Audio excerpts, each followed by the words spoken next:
사장님, 네. 주식이 최고냐? 주식으로 좀 이렇게 성공을 하신 분들의 주식이 무엇인지, 왜 해야 되는지, 어떻게 해야 되는지 물어보겠습니다. 비트 말고 한투.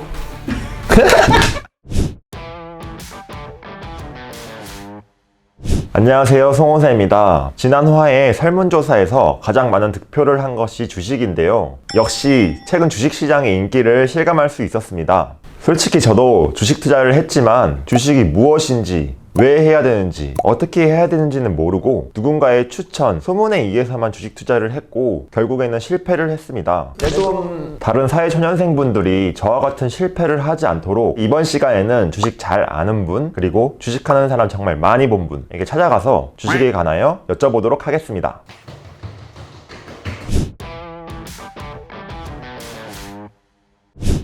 우선 1조 원간의 주식을 운영하는 분에게 가서 주식에 대해 여쭤보도록 하겠습니다. 사장님, 안녕하십니까.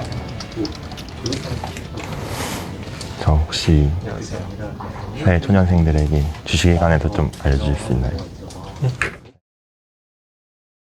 저는 한국투자신탁운용 주식운용본부에 있는 김효찬 차장이라고 하고요.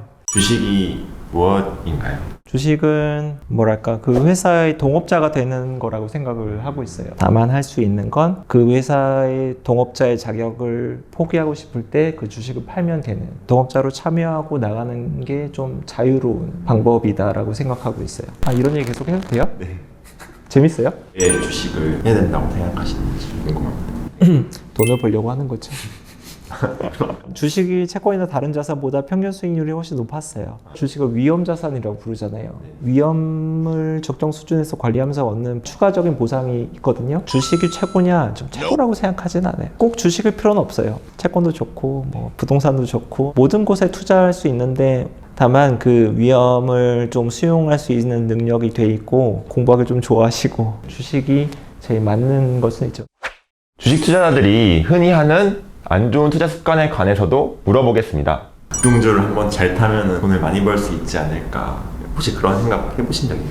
크게 벌었다고 크게 잃을 수도 있어요. 왜냐하면 자기가 왜 벌었는지를 모르는 사람일 경우가 많아서. 매주 로또 당첨자 나오잖아요.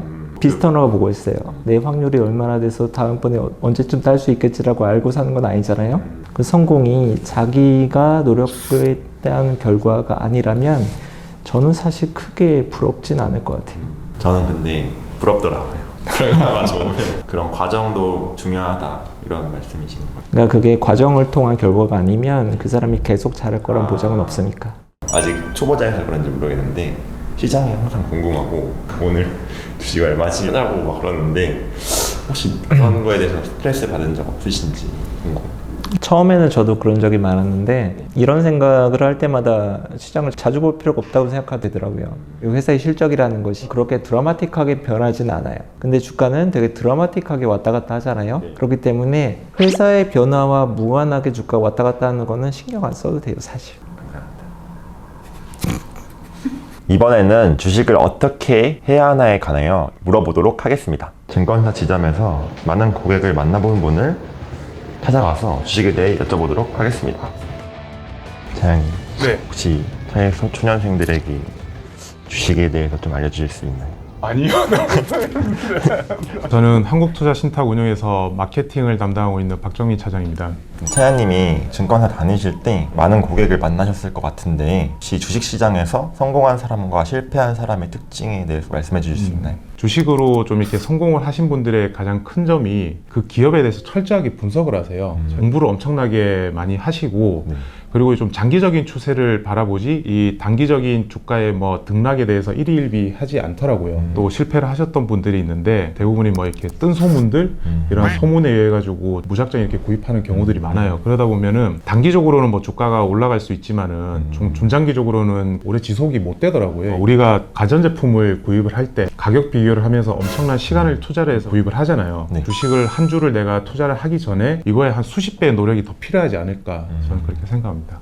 그러면 어떻게 주식을 사회초년생이 시작하면 좋을지에 대해서 한번 조언해 주실 수 있나요? 주식을 이제 처음 접하시는 분들은 이게 주식에 당장 이렇게 들어가기가 좀 쉽지가 않아요. 그렇기 때문에 내가 관심 있는 분야에 먼저 좀 접근을 해가지고 종목을 찾는 게 저는 좋을 것 같거든요. 그래서 요즘에 코로나 때문에 등산을 많이 하시잖아요. 등산을 하려면은 이 등산하는 등산 용품을 또 사야 되잖아요. 그러면은 그 용품을 만드는 업체들이 매출이 올라갈 것 같아. 네. 그러면 그 업체들이 어떤 게 있을까 이렇게 찾다 보면은 그런 관심 분야가 생기거든요. 이런 종목들을 개인이 그 이 회사가 좋은지 나쁜지를 바로 또 찾기는 쉽지가 않아요. 네. ETF라는 게 있어요. ETF를 보면 이제 뭐 각종 테마들을 묶어놓은 ETF도 있고 네. 아니면 또 섹터별로 묶어놓은 ETF가 있거든요. 처음에 여기에 투자를 해보면서 조금씩 흥미를 느끼고 투자 수단을 좀 넓혀가는 게 네. 저는 좋을 것 같습니다. 주식 투자를 할 때 반드시 지켜야 할 원칙이 있을까요? 이게 제일 중요할 것 같은데 내 전체 자산을 주식에 투자한다는 건 너무 리스크가 크기 때문에 손실을 감내할 수 있는 범위 내에서 투자를 하는 게 좀 가장 필요할 것 같고 두 번째로는 이제 주식은 사는 것보다 파는 게 더 중요하거든요. 네. 10%, 15%, 나는 한 50% 이런 그 자기만의 기준이 또 필요할 것 같아요. 사는 거는 뭐 내가 언제든지 쉽게 살 수 있지만은 네. 팔 때는 보면 항상 이렇게 좀 개인의 심리가 작용을 하거든요. 네. 저는 오르면 더 오를 것 같고 그렇죠. 이 회사의 적정 주가는 이 정도 수준일 거라고 이렇게 판단을 한다면은 그 정도 주가 수준까지 올라왔을 때 그런 심리도 어느 정도 좀 컨트롤 할 필요가 있을 것 같습니다. 주식이라는 근데 정말 들을수록 더 어려운 것 같아요. 그렇죠. 뭐 다들 이걸 가지고 뭐 쉽게 했으면 다 돈 벌었겠죠. 우리가 다 부자가 돼 있겠죠. 감사합니다. 네. 네. 이렇게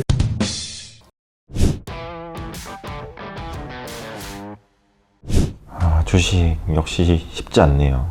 두 분의 이야기를 정리해보니 첫째, 주식은 위험한 대신 높은 기대 수익이 있다. 둘째, 성공적인 주식 투자를 하기 위해서는 공부를 많이 해야 하고 자신만의 기준을 세워서 지켜야 한다. 셋째, 꼭 주식 투자일 필요는 없다. 자신에게 맞는 투자 대상을 찾아라. 다음 시간에는 저희 회사의 주종목이죠. 펀드에 대해 알려드리도록 하겠습니다. 비투 말고 한투! 구독과 좋아요 부탁드립니다.